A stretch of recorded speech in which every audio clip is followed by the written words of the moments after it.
এরকম একটা দিনে দাঁড়ায় থাকতে হবে হাদি ভাইকে ছাড়া। তাও আবার হাদি ভাইয়ের জন্যই দাঁড়ায় আছি, কিন্তু হাদি ভাই নাই। এটা অনেক কঠিন একটা সময় আমাদের সকলের জন্য, পুরো জাতির জন্য।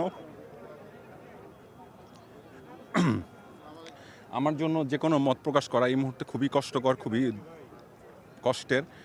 অনেক কথা গুছিয়ে বলার মতো আছে, কিন্তু এখন হয়তো বলে উঠতে পারবো না। শুধু এতটুকুই বলবো, হাদি ভাই ধ্বংসলীলায় পছন্দ করতেন না।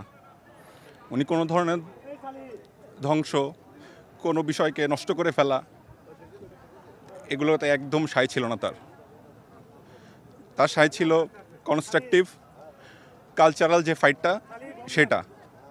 আপনাদের জাতির কাছে আমার অনুরোধ একটাই, আপনারা কালচারালি দয়া করে কালচারালি আপনারা ফাইটটা করুন।